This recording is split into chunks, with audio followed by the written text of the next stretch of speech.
Hey, old man, do you know what I called you in today? After lunch break, I was immediately summoned by my director, Anderson. I headed straight to the CEO's office, which had recently changed hands. I'm sorry, did I make a mistake? In this company, there's no job suitable for old-timers like you, so you don't have to come in from tomorrow. It took me a moment to comprehend, but I had just been fired. I had been with this company since my 20s, making it 35 years. Suddenly, I was out of work. Anderson often pointed out my lack of urgency and slowness at my work. I always tried to work meticulously, keeping the company's relationships in mind. Was that my downfall? Feeling the weight of the unfairness, I realized I needed to find a new job ASAP. At that time, I hadn't even considered the possibility of retaliating against Anderson or the CEO. My name is David. I'm a designer and 50-something years old. Just 3 years ago, I lost my wife and have been living alone ever since.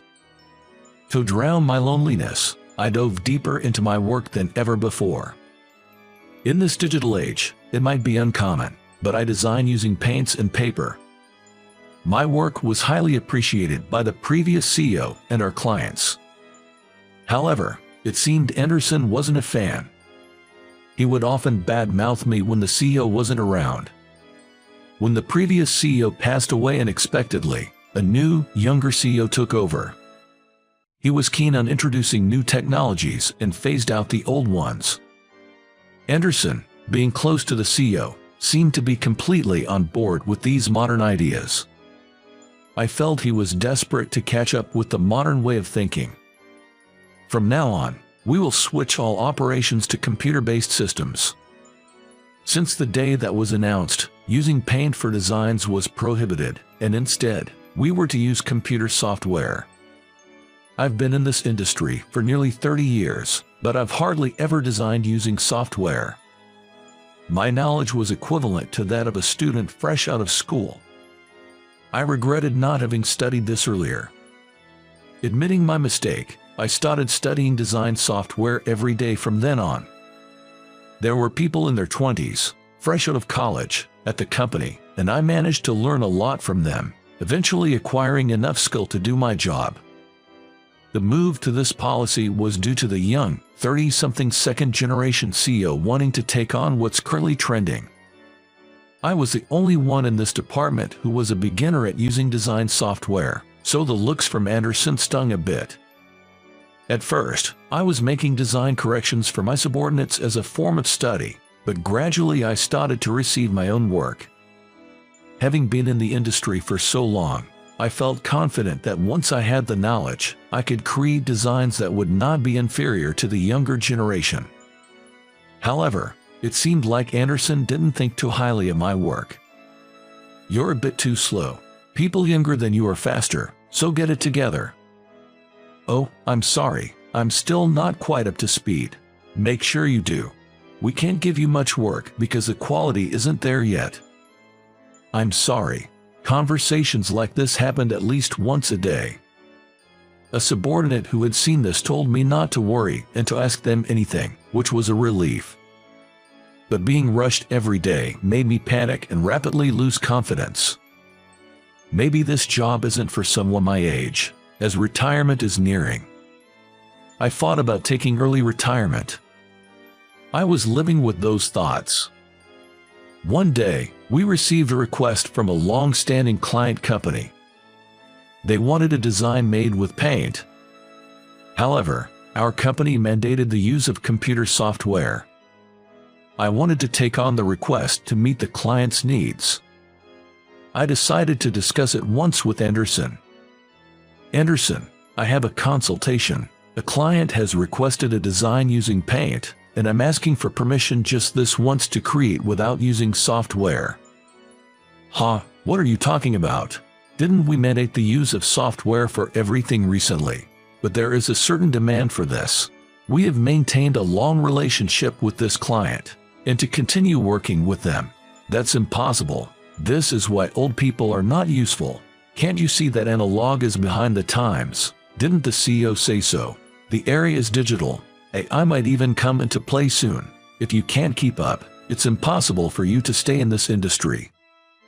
I have learned the software knowledge from the juniors. Depending on the time and situation, I can use either. Is that still not good enough? You're a stubborn old man. Just give up. I was practically thrown out of the CEO's office. Lately, Anderson had been clinging to the CEO, doing whatever he said. After that, I attempted to negotiate with Anderson several times but to no avail. It's about time I get back to the client with a response. One day, I was summoned to the CEO's office by Anderson. By then, I had almost no work left, so I had a rough idea of what would be discussed. Upon arrival, I bowed deeply. The CEO sat in his chair, looking down on me with that familiar condescending gaze. I recognized that face. People make the same face when they're pushing you away.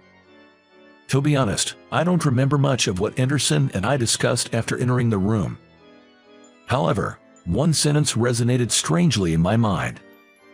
You don't have to come from tomorrow. Yes. Thank you for everything until now. Within half a year after the change to the second-generation CEO, I was out of a job. And not just any exit, I was fired. It was a good thing my wife wasn't around anymore to see this. If I showed myself like this, it would be embarrassingly unbearable. I felt so pitiful and, without saying a word to anyone, I left the company. To the juniors who taught me about the software and the clients, I felt sorry, but I lacked the courage to express my gratitude or apologize. Since I was technically fired, I guess unemployment benefits would kick in immediately. However, I wanted to work right away. I feared if I continued to feel this sad, I might even fall. That was on my mind. But I often wondered, as Anderson used to say, is there really a place that would hire an old man like me? I had experience as a designer, but I worried if my inability to use the software would be a stumbling block again. Despite the anxiety, I sent out resumes to various companies. Design, customer service, wholesale, clerical work. I must have sent out nearly 20 resumes. Only 5 companies called me for an interview, and just one progressed to the final round. And that one company was a rival of my former employer. I had no expectations of getting the job. You've certainly got the know-how. I had a look at the designs you've been working on, and they are all meticulously made and easy on the eyes. I'd really love for you to work with us. What do you say? Really? Absolutely. I'd love to work with you. Then, how about starting a week from now? And I'd like you to show our newcomer the ropes on how to design the old-fashioned way. Thank you so much.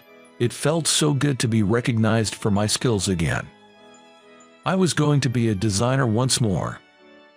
A month had passed since I joined the company, and I was getting the hang of things, albeit slowly. Then something shocking happened. On my first payday at this company, my take-home pay had nearly increased by $2,000. It's a bit crass to say, but this company pays incredibly well, I muttered under my breath, and Sam laughed heartily. That's because you're incredibly skilled, David.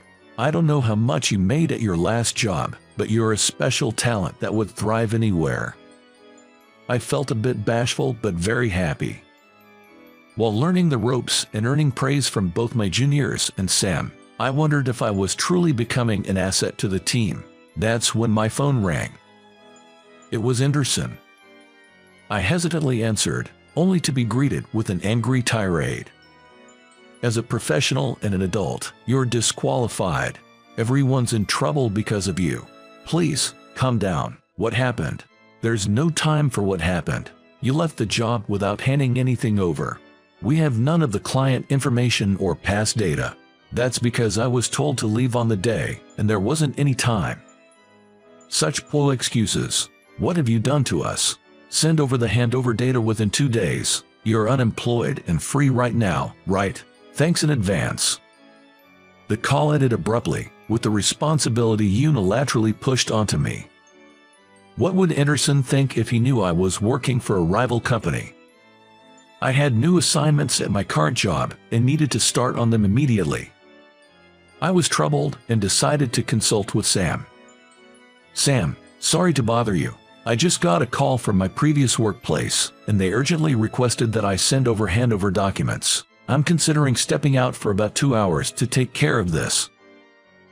That's fine, but you've already left that place, and it wasn't on the best of terms, right? Yes, that's true. It's really up to you, David. It's hard to have confidence sometimes, but you should have confidence at a good level because you are doing a great job. Deep down, I knew I didn't have to do this. But it became certain after his words. Thank you, I'll stay put today. After our conversation, Sam gave me a warm smile and went back to his work. That day, I didn't touch the handover documents. With that, I had completely severed ties with my former company. Sorry for the sudden call. This is John. Do you remember me?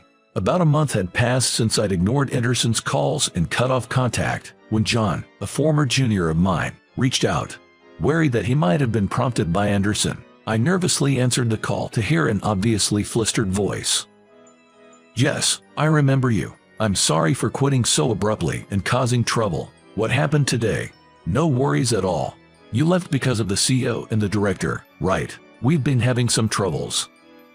From what I've heard, it seems like employees in their 40s and 50s, other than myself, are being laid off across the board. It's like the company is now being run by the remaining younger employees. Moreover, there have been a lot of problems because there wasn't a proper handover. We actually just lost a major client, and the CEO is on edge. Plus, there seems to be a lot of inadequate communication between departments, leading to missed deadlines. What should I do? I suggested that such coordinating tasks should be left to a supervisor, since he's a new recruit and doesn't bear that much responsibility yet, trying to console him a bit. Then he replied with some difficulty. The thing is, I'm the leader. After all the senior staff resigned, the CEO told me that young people need to step up in this new era and that I should become a leader to incorporate their perspectives. John sounded utterly despondent. He's a rookie who just joined this year. Even I, not the strongest-willed person, can tell something is off. Still, I felt resistance to the idea of protesting directly to the CEO or the director. From what I've heard about his workload, it seems he's been burdened with a lot. Departmental coordination, visiting clients, dealing with older employees, meetings with the CEO. This could break him. He taught me how to use some design software. I wanted to help him, partly as a thank you. When I asked him what was the biggest challenge right now, he said, "There's this client you used to handle, and it looks like we're going to lose their contract. The CEO has said that's the one thing he wants to keep at all costs, but honestly, with the current management strategy, it seems unlikely. Indeed, the client I used to manage favored designs using traditional paints and paper. I'm at my limit. I've tried to hold on for 6 months, but I can't keep this up. But I'm the leader, and there are seniors here." He seems to be considering quitting. Something has to be done before his spirit breaks. I had an idea that I decided to share with John. At first, he was surprised, but it seemed like he gradually took in what I was saying. Thank you for listening. Thanks to you, David, I've made up my mind. I owe a lot to you, John. Come talk to me anytime if you need to. I'll be waiting. With that, I hung up the phone. I hope I can be of some help to John. Today was the day I had taken the morning off. I woke up to a surprise. I had over 10 missed calls from private numbers. It could even be over 30. I called back with some trepidation, and my bad feeling was confirmed. "You're late. What did you tell John? Because of you, everything is ruined." It was rare to hear Anderson so flustered on the phone. What on earth happened? I did, in fact, share some information with John. That's true. John took unscheduled leave today. He's not answering emails or calls, and when we checked his desk, there was a note in the corner saying going to David's place. His actions were so swift, I was taken aback. I had simply offered to introduce him to my current workplace if he wanted. Of course, I told him that I couldn't guarantee he would get an interview. How are you going to make this right? We have deadlines for various projects coming up. This is all your fault. I'll sue you. The word sue made me flinch, and just as I was about to respond, I heard an employee call out for Anderson. There were also sounds of phones ringing, footsteps. It seems like things might be quite chaotic. As I was casually pondering this, the phone abruptly hung up. I've always had trouble digesting Anderson's words. They have a certain edge to them. But I'm different from how I used to be. Half a year into my new company, I've gained a lot of confidence. If someone asked what the heck the old man was rambling about, I'd be at a loss for words, but it seems like I've managed to grow not just technically, but emotionally as well. I don't think this is my fault, but the word sue still lingers in my mind. I decided to consult with Sam about it. In the afternoon, I went to work as usual. And there, talking happily with Sam, was a young man with a familiar face. David, thank you for everything. I really owe you one for all you did for me at the previous company, and thank you so much for the other day. It's great to see you're doing well. I heard from Anderson. Did you quit abruptly? Has that gotten out? I'm embarrassed. I guess I've failed as a professional. Not at all, John. It's your life. If you've hit your limit, it's okay to run away. But what were you planning to do if you didn't pass this interview? Well, I would have winged it. Such a typically youthful response. I really like that way of thinking. Come to think of it, he's here for an interview, isn't he? I wonder if he passed. Feeling a bit anxious, I glanced at Sam. After a moment of silence, Sam grinned and formed a big circle with his hands above his head. I felt relieved and the tension left my shoulders. Later, John asked me whether I knew he had quit, so I told him honestly about what happened that morning. John quit because of me. They said they would sue. I wonder, will I be sued? Sam looked dumbfounded for a moment, but soon returned to his usual smile and assured me that based on what I and John had been through, there was no chance for the other side to win, so I should rest easy. From what you've told me, it sounds like what they're doing is wrongful termination. Maybe we have the stronger case. Be confident. By the way, was the CEO always that kind of person? Sam reminisced about the times our companies collaborated and when we once went out for drinks. The CEO he spoke of seemed gentle and calm, which brought back nostalgic feelings. That might be the father, the first-generation CEO. It changed to the second generation after he passed away. Really, I thought something was off since they seemed like completely different people. I see now. I have a feeling that company won't last another few months. Actually, 3 of my colleagues who joined as fresh graduates also resigned today, and my current boss said he's resigning too. It's unforgivable for them to let the company that their father worked so hard to maintain go bankrupt. All right, next time they contact you, let me handle it. I'll give them a piece of my mind. Right after he said that, Sam's cell phone rang and he swiftly left the room. Honestly, I had a hunch that the company was on the brink of bankruptcy. Just young employees with limited work experience are starting new ventures and building relationships with various companies. That's no easy feat. While pondering this, chatting with John, my phone rang. It was a blocked number. I immediately answered the call, and I could hear Anderson's voice, almost like a scream, at a high volume. John seemed very surprised by it too. Hey, sort this mess out. I've been dealing with one thing after another since morning, and we're short-staffed. I've resigned as well. There's nothing I can do. But aren't you unemployed? You can at least show up and lend a hand. When else are you going to look cool, old man? We must have repeated such an exchange for about 5 minutes. I was considering hanging up when I heard a rather loud voice from the side. I've been listening quietly up till now. What kind of way is that to ask for help? That's no way to talk to people. Who's the real adult here? After a moment of silence, John let out all he had been holding back, yelling into the phone. Then Anderson started speaking in a shaky voice. John, is that you, John? Please, I'm not angry. Come back. The CEO is waiting. We need you. He muttered to himself, but John clearly said, no. Anderson then spoke in a disheartened voice. Are you saying, even if I get fired, the company can't run without me? I'm young, not an old man, so I won't be fired. It seemed he was afraid of being fired. He has a middle school-aged child. He must be worried. But he's 49, just 4 years younger than me. To the second-generation CEO, he must seem like an old man. Look, if you continue the contract with the client David used to handle, I'll tell the CEO to give you a raise immediately. So, won't you come back? About that client, they've just signed a contract with our company. It seems Anderson and John's loud voices were overheard by Sam. He relayed the facts, as if discarding them. When I had spoken with John on the phone, I had asked him to let my former client know where I was if he was coming to this company for an interview. Who the heck are you, outsiders? Get out. I'm talking to John here.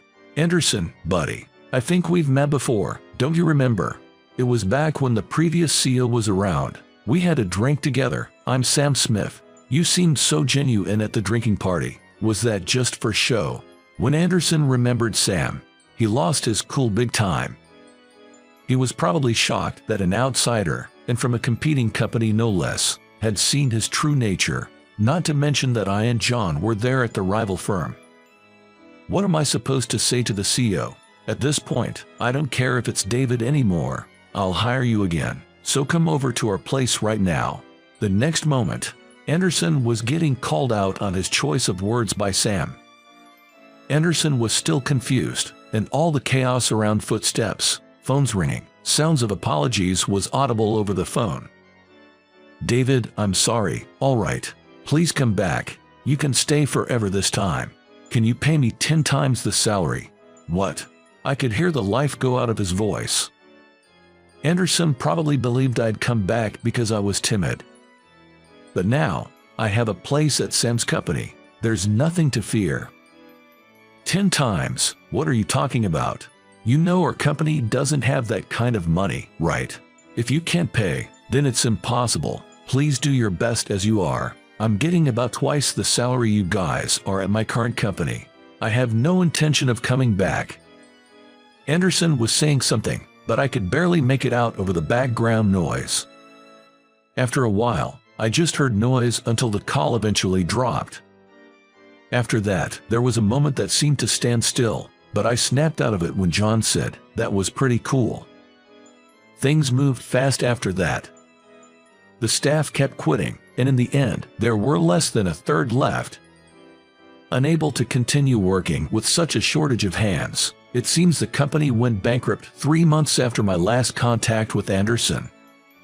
Anderson apparently didn't get fired due to the shortage of people, but he ended up losing his job anyway. I heard from a former colleague at the old company. Anderson can't find work now and is separating from his wife and daughter until he can find a job. It seems his domineering attitude towards his subordinates also got out to his family. I heard they might even get a divorce.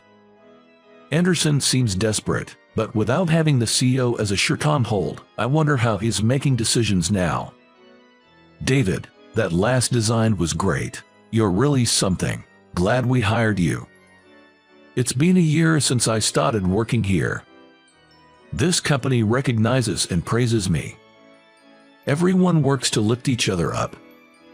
That day, I was in despair, but I'm here now because I was let go that day. In a way, I'm thankful to the CEO of the previous company and Anderson. I'm swamped with work I've been entrusted with, but it's a good kind of busy. Until retirement, no, as long as they'll have me, I plan to work my hardest.